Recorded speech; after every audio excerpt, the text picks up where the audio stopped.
All right, y'all, we are back with another video, and here we go again with line comrade Kamala Harris. And now it seems to the fact now that the Democrats is wishing they would have kept Joe Biden instead of kicking him out and throwing in a woman who didn't have any delegates, didn't nobody voted for. They just basically installed her. Now they panicking and saying they wish they would have kept Joe Biden in. I mean, is it just that bad? Either way it go, I feel like Donald Trump was going to beat Joe Biden anyway. He was already destroying Joe Biden before they kicked him out. But now the Democrats, they all over there fussing with each other. And now Obama even wants Kamala Harris pretty much gone. And I'm going to show y'all that tweet in the middle of this video where Kamala Harris is taking a break from campaigning and Obama is campaigning for her. What kind of crap is that? You trying to become the president, but you're going to take a day off from campaigning. Pretty much Obama and told her, look, you're going to stay at home because you're not doing good, and I'm going to go out and campaign for you. And Obama ain't no good himself. So at this point, it's like this woman has stopped her campaign, and we ain't got that many days, 14, 15 days left. And Donald Trump is surging in all the polls, and that right there is good news for all of us. And like I always say, we want 4 more years of Donald Trump and then 8 years of J.D. Vance. Let me know in the comment section, do you agree with that? Without further ado, please hit that like button. It really helps the channel get out there. YouTube will share it. Subscribe to the channel if you are new so you can stay up to date with everything that's going on. And without further ado, let's dive straight into it because the Democrats are now throwing Kamala Harris under the bus. Let's go. I've counted that I have taken the oath of office. Look at Liz Cheney. Look at that liar.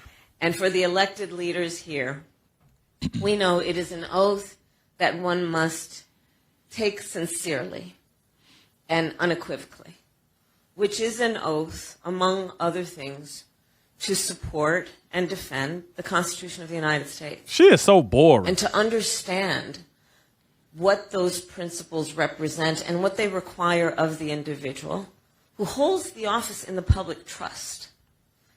And let's not undervalue that point as well. Never have I encountered someone who spoke so much, yet said so little. Liz Cheney is literally falling asleep listening to this pathetic drivel. All as the legacy media has begun to panic, and so it begins. With still 2 weeks to go, the Democrat finger-pointing has already begun. We're going to see the latest headlines preemptively predicting a Kamala collapse, and we're going to see precisely what has so many liberal media outlets panicked as we speak.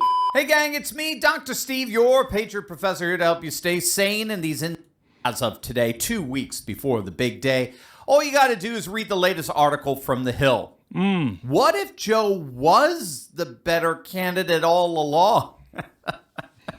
What if Joe really was the smart one? Now, I'm sorry. I taught rhetoric for 20 years. I'm a stickler for grammar. Guys, I'm talking to the editors at The Hill. Guys, I mean, seriously, it's were. What if Joe Biden were the better candidate? It's a subjunctive. Exactly. You literally write for a living. Trump said it best. Everything woke turns to dung, as King James would say. But regardless, the real dung here is the Kamala campaign, as this article admits.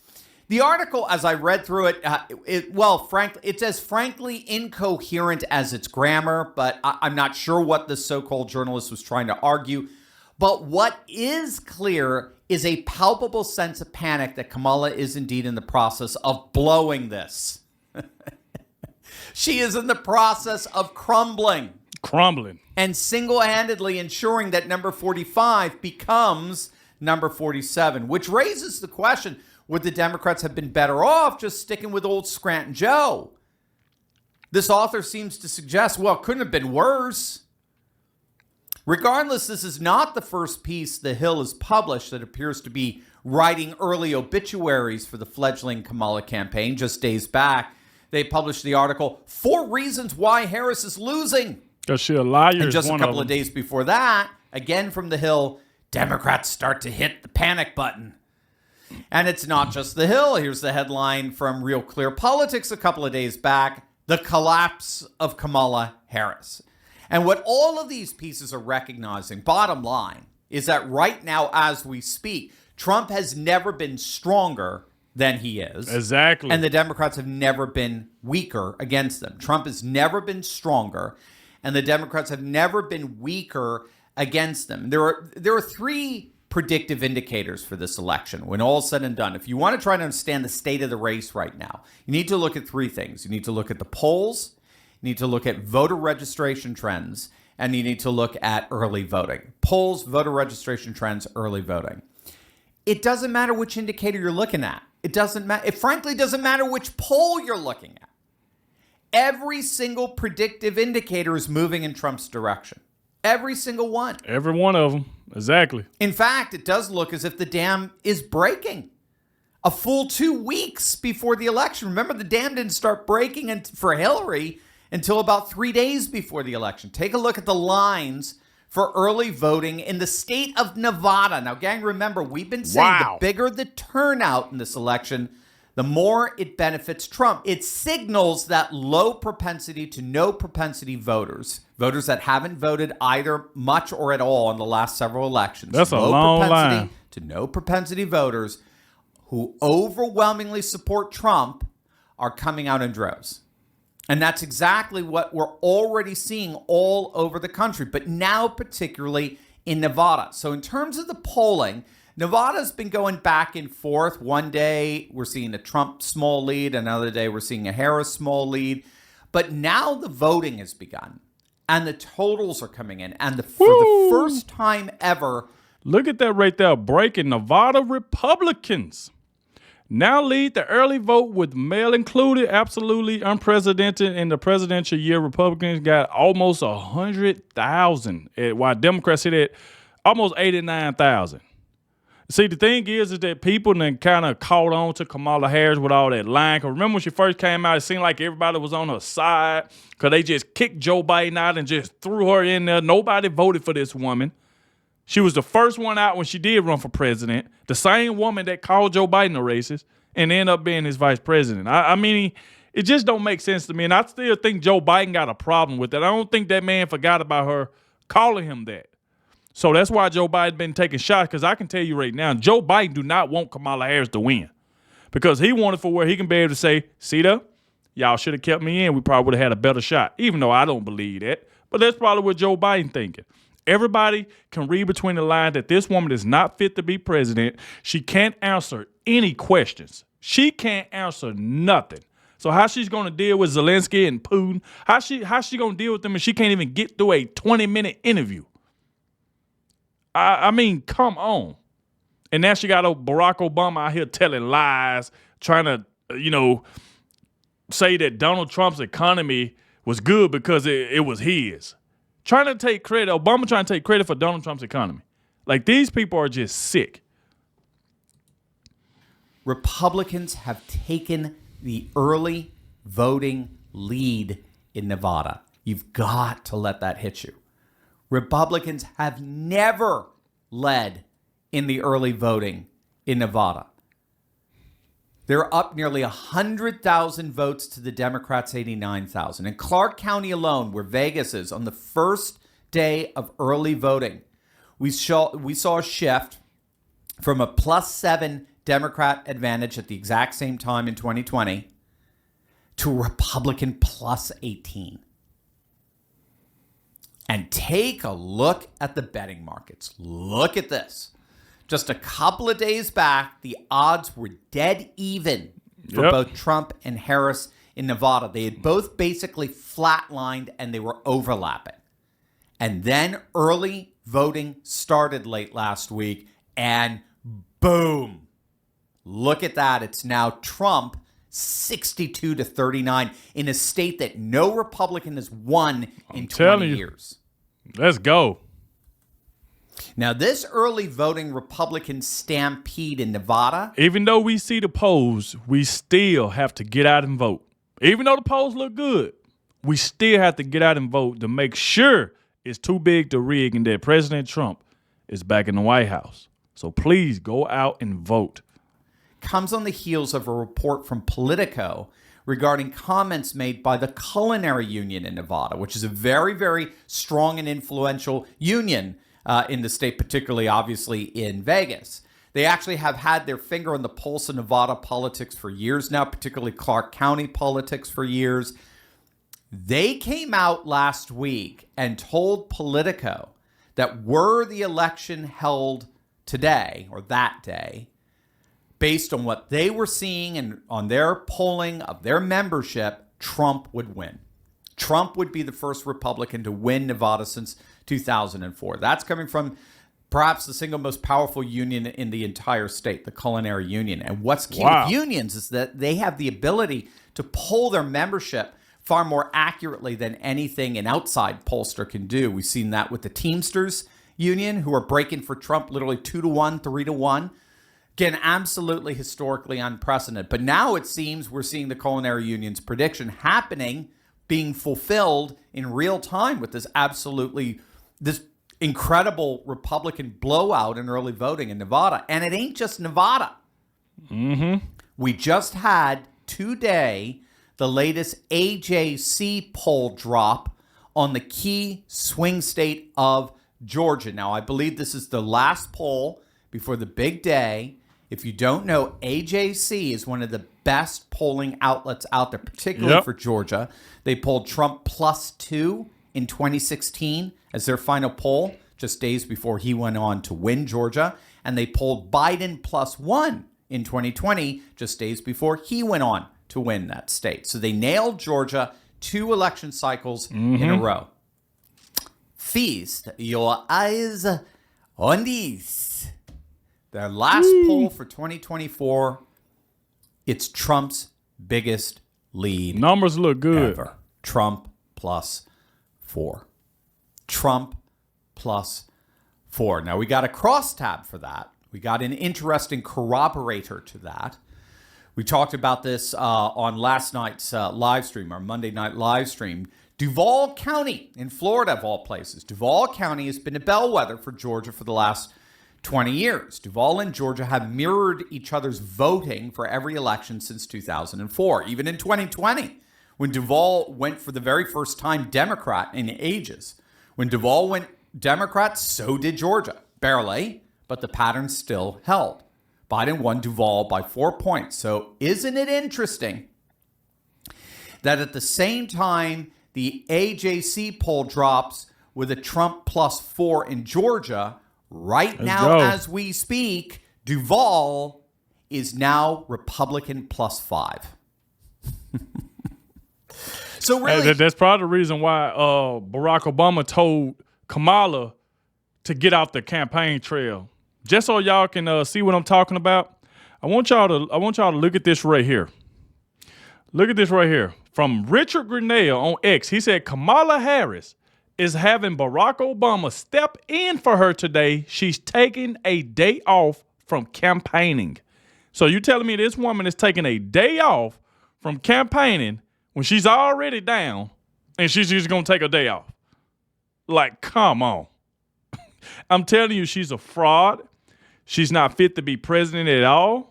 Nobody voted for this woman. Nobody wants this woman in office, and we sure don't want no Tim Walz as no vice president, a man that want to put tampons in boys' bathrooms. I mean, it's very obvious at this point that people have woke up. The little celebration Kamala had when she first got thrown up in there and everybody was so happy when nobody voted for this woman, that celebration is over. It's over.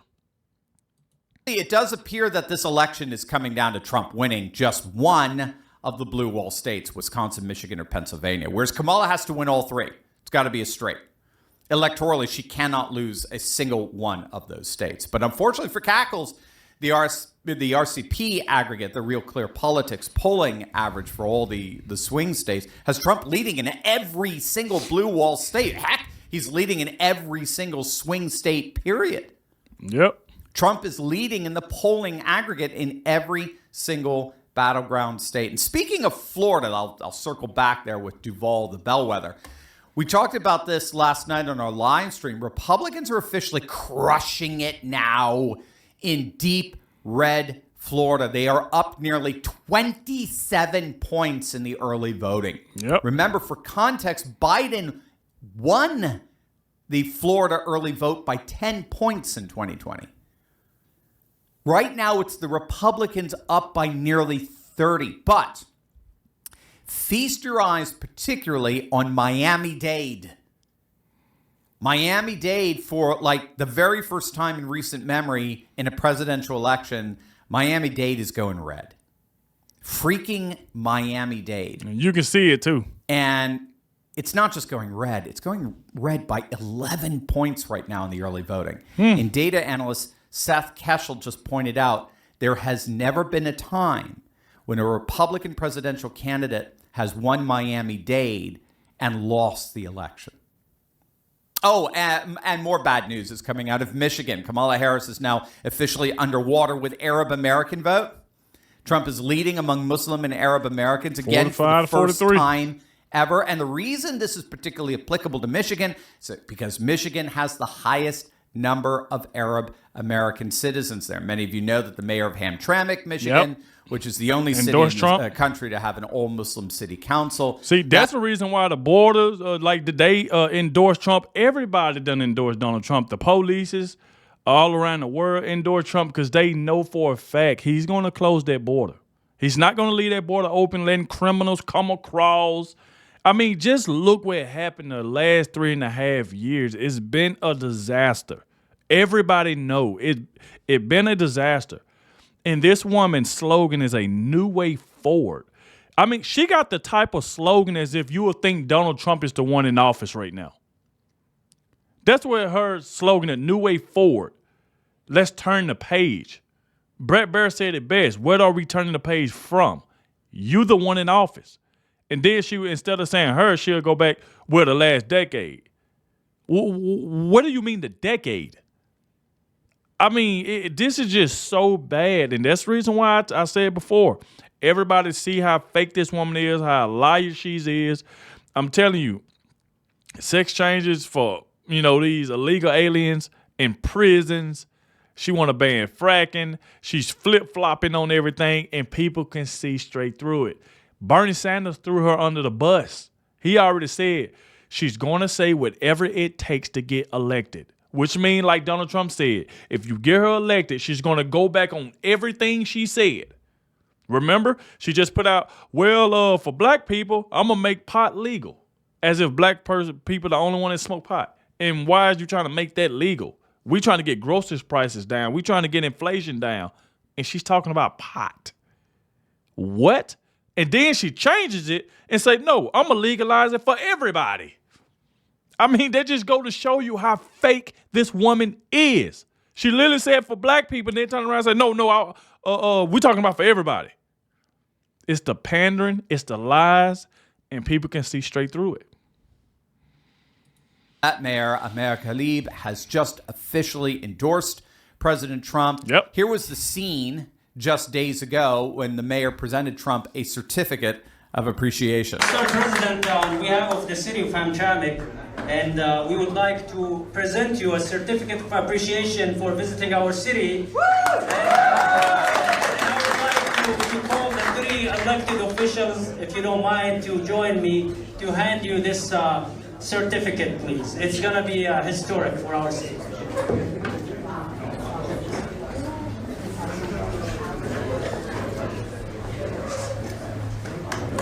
That's amazing.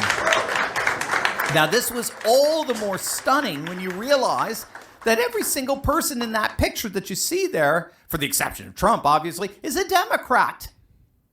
Hamtramck voted for Biden by 70% of the vote. That is not happening again. Nope. Well, obviously not with Biden, but it's not happening for the Democrat. This is a stunning development. Kamala has largely lost a vote that should be giving her 70% support in a state she cannot possibly afford to lose. Yep. Well, she's going to lose. So all of this is to say we can see why more and more Democrat-infested legacy media outlets are throwing Kamala under the bus. The word salad queen, surprise, surprise, is failing to persuade. She already appears to be imploding in every predictive indicator out there, And we still have 2 weeks left. Salute to Dr. Steve Turley. Make sure y'all go over, subscribe to his channel. Let him know that I sent you. As you can see, this woman is imploding. That word salad crap was only going to get you so far. Remember, almost every single interview, she give the same answers. At her rallies, she say the same thing.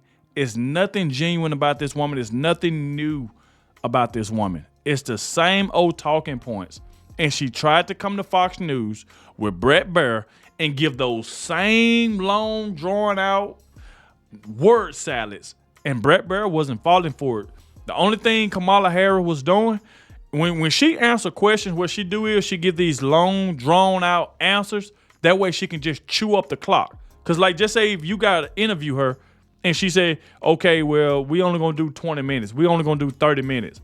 You ask her one question. She try to stay on that same question around about 3 or 4 minutes, just so you don't get to some of your next question that you got to ask her. She try to chew up the clock. It's basically what she does. And when Brett Baier tried to cut her off, that's when she was getting mad. Because he see, no. You giving these same answers that you just gave the View over there with Whoopi Goldberg at.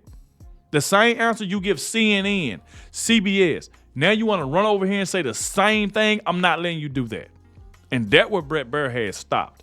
So like I said, y'all let me know in the comment section what y'all think about it. Thank you all for watching, and I'll catch y'all in the next one.